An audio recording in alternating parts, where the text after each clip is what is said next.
community evolves, it's, if someone wants to share his knowledge, his ability to get to a higher state, and wherever that person is, if they start sharing that, I think, and that too freely, it just, sometimes in this world, I mean, this is not common. So I've observed that all through my life. The more, I think about it, it's so uncommon. So I was writing about community in my Substack. And let me see if I can find that one. So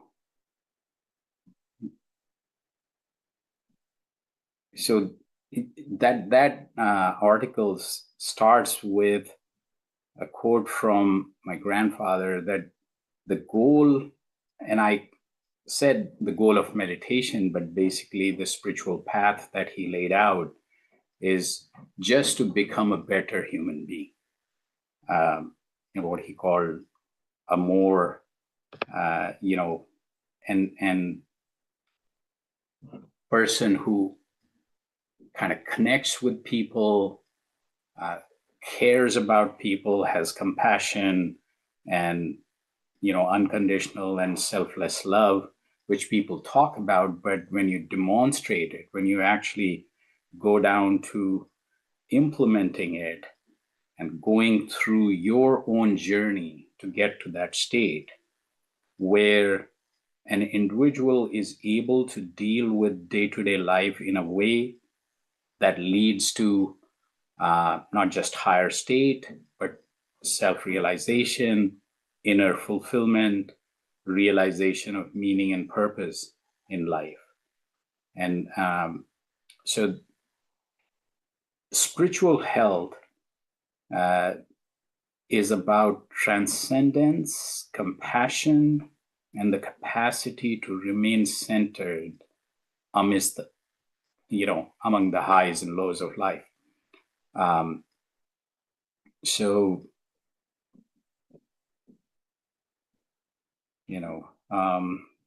now let's get to the community part.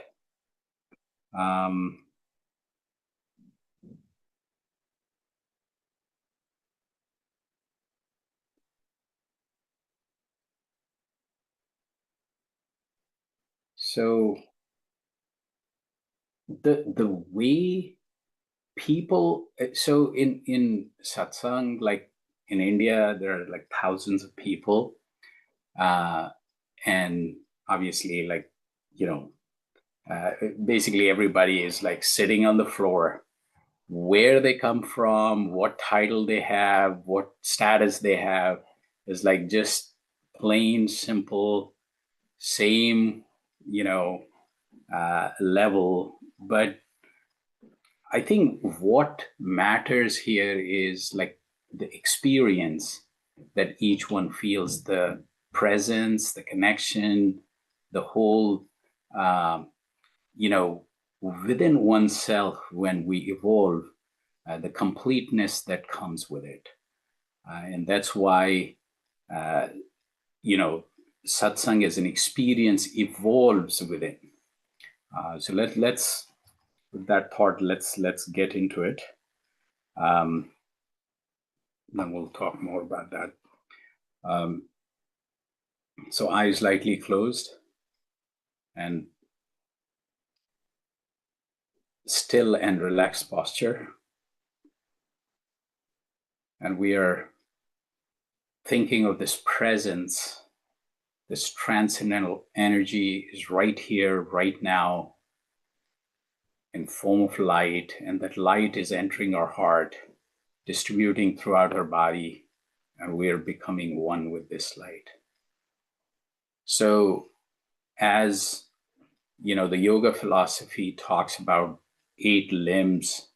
The 4 that my grandfather focused on in this process: inward orientation and concentration. So that's where you start with. Then you go deep into silent meditation in the middle of this practice. And all this then leads to higher consciousness, higher awareness, and higher elevated state. So for inward orientation, just simple. The whole thing is very, very, very simple. For inward orientation, eyes lightly closed because the sensory input disturbs the concentration. Still body, very important, because every time the body moves, your mind moves with it. So once you're inward focused, you focus your mind, you concentrate.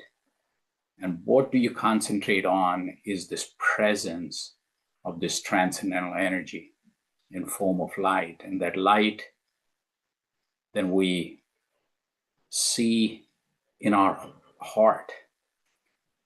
We see the heart is filled with this amazingly uplifting and positive energy.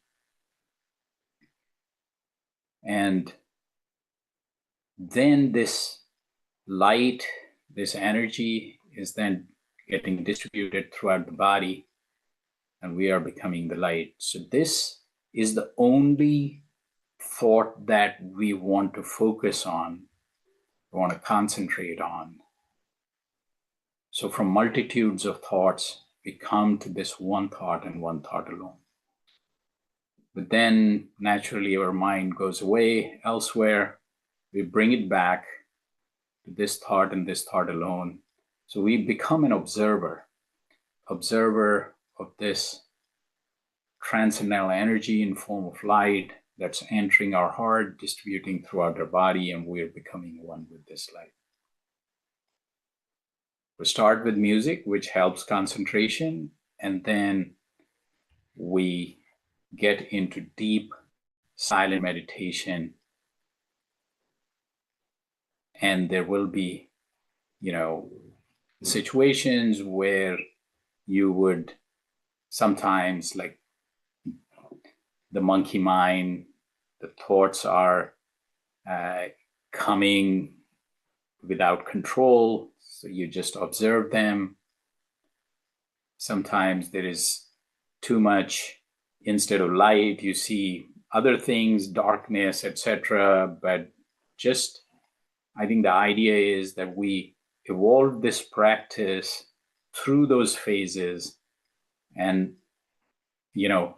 most of the time you will get this light which will uplift you and create this positive energy and refresh the energy.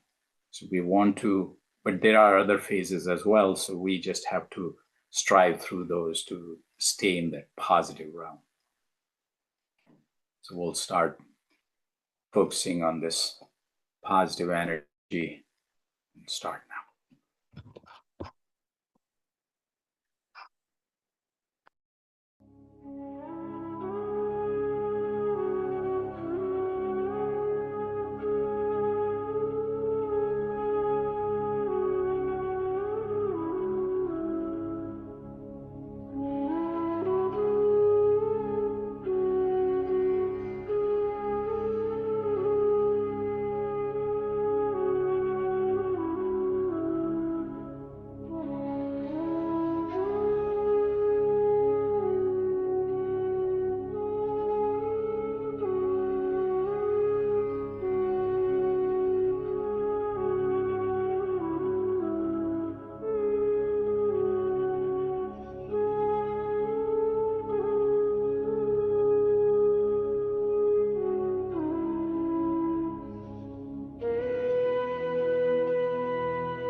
So happy Tuesday.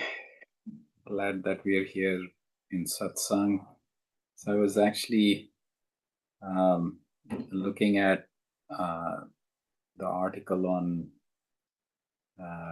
community. So I loosely translated. My grandfather talked about, a complete human being is one who evolves with others, who sees service, love, and spiritual practice as a shared path. And interestingly, I quoted McKinsey Health Institute that people need to be seen, needed, and spiritually connected to flourish. So, I mean, as we have already seen, Satsang kind of brings together meditation, the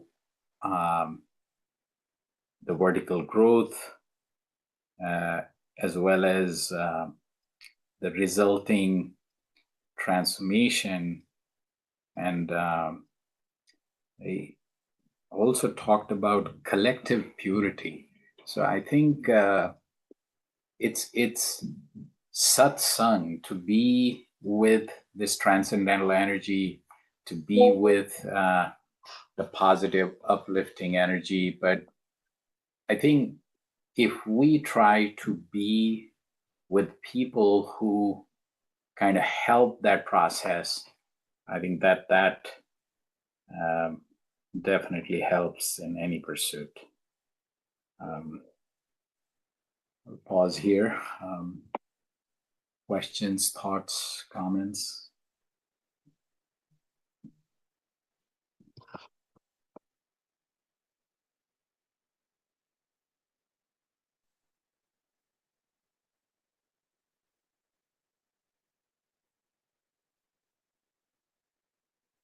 So Steve, Ashita.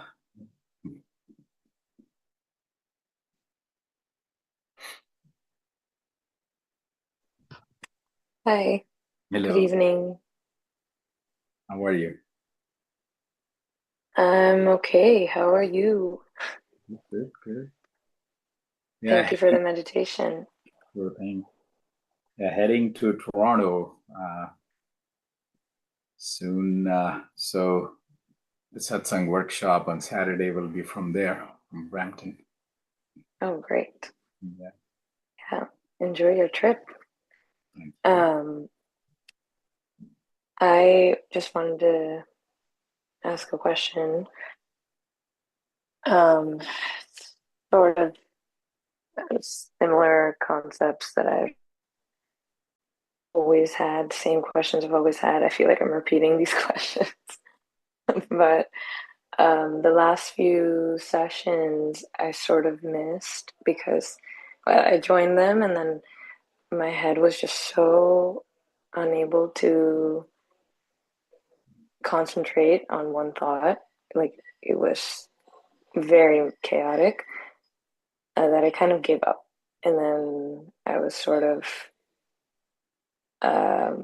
having doubts and questioning why I do this, why we do this. Yeah. And and it's just funny that it's I was hoping, consistency with something would kind of just eventually give the answers and that I could just rely on that. But maybe maybe I need to be more patient. But we all could be more patient, right? Yeah, get that. Interestingly, in one of the Hindi sessions lately, this actually came up almost. The extreme case of this is when you was like, what do I believe in? You question that itself, right? And believe it or not, that's actually one of the phases in your evolution. and it happens to like very dedicated, even like, believe it or not, even to monks who have completely committed and people who have committed to service. There are multiple ways to do that, and this phase comes, Mm. and so that's a long story, but so somebody actually wrote a letter, and this is from 1927. So I read that in a book. So Guru Maharaj's guru, Lalaji Maharaj, he got that letter in 1927 that, I try and I can't sit and meditate.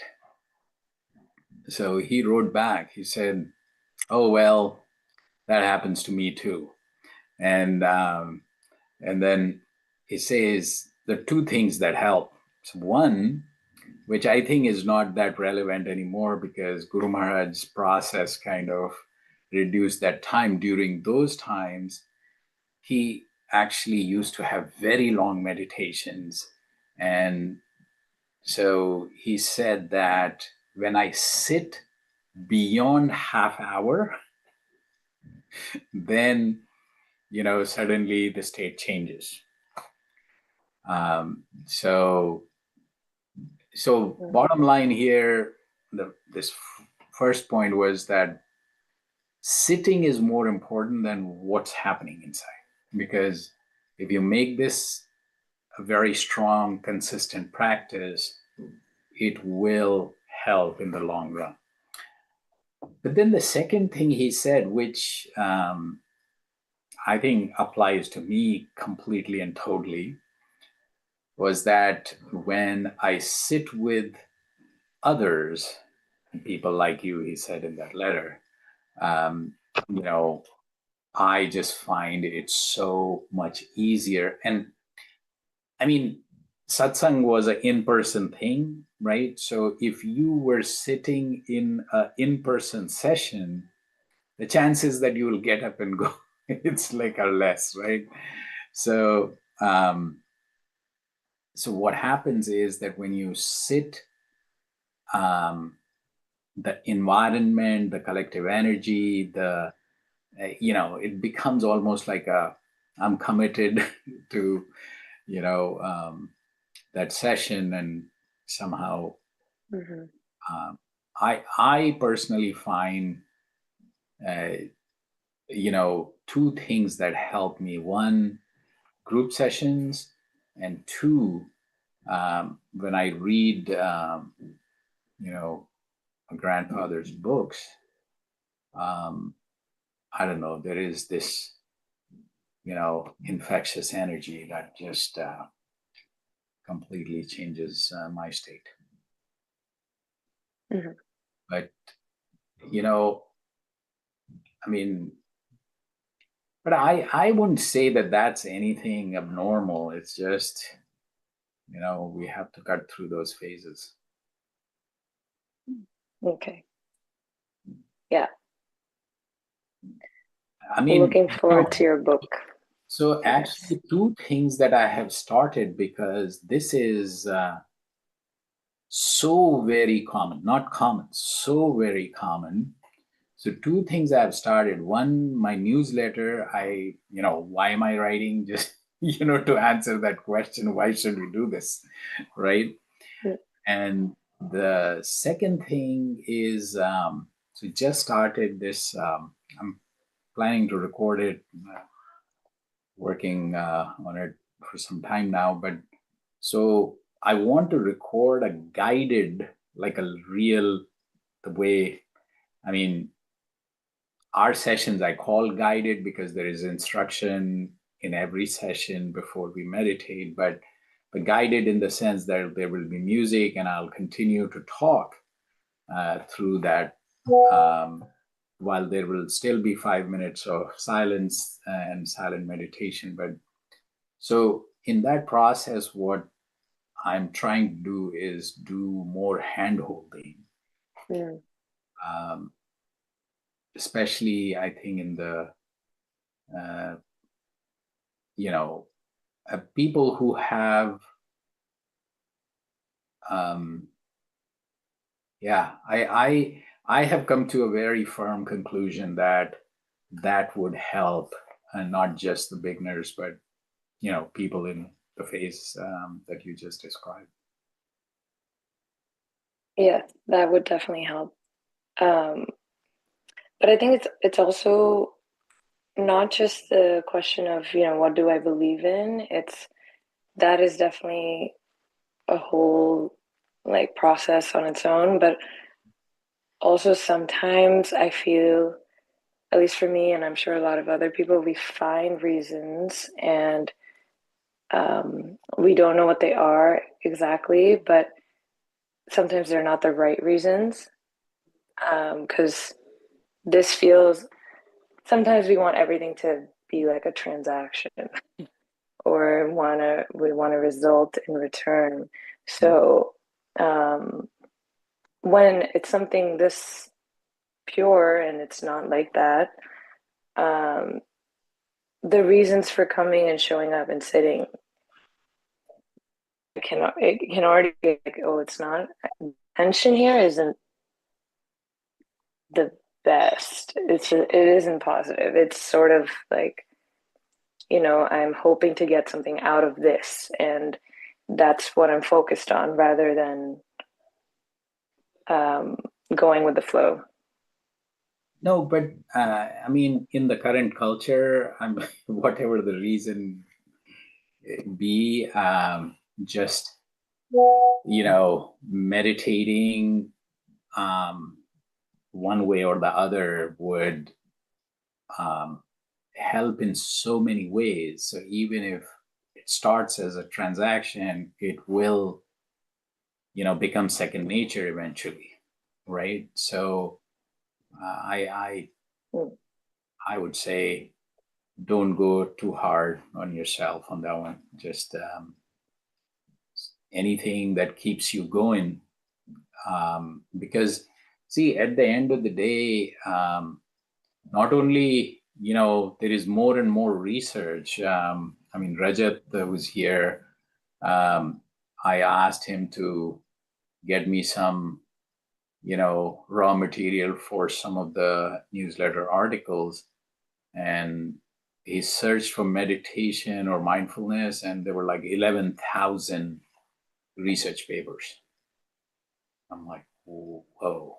So um, there is plenty of reasons. And interestingly, a century ago, Guru Maharaj talked about like so many ways. So as you were saying, I mean, there are so many layers to it. Yes, I mean, it becomes a purpose of its own. It becomes um, you know, it evolves to a point where living at higher elevation becomes your way of being. And then, those transactions you're talking about will be history. But to me, the thing is like, if you get into the practice, it helps you in so many ways, in physical wellness, mental wellness, even your self-awareness and your self-image in so many ways. And eventually, I think when I think about community, i I mean, now there's so much research that has come out that being part of a purposeful community, um, and long-term bonds in a community have a very, very um, distinct impact on your longevity. But to me, I think when you are in a community, when you open up your eyes to what's happening to people, you just naturally become more inclined to serve. And that, I think, somehow, if I distill everything that I know about spirituality and um, religion and all that, is like everything is there because we need to go back to serve others. because that gives you the kind of happiness that nothing else can. That's it. Bottom line. Yeah. Great. Thank you. All right. Coming to the top of the hour. Anything else? AC, Peter, Steve, Omkar? That's it.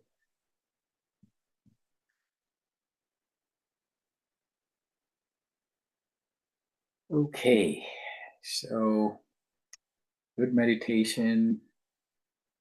Let's take the energy with us. So we'll be joining the Saturday session from Toronto.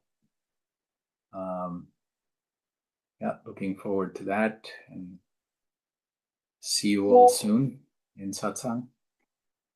Take care. Yeah, take care. Thank you. Thank you. Thank you. I know. Bye, Steve. AC, Rajat. Namaskar, My audio. Thank you for the stage. Thank you, AC, for being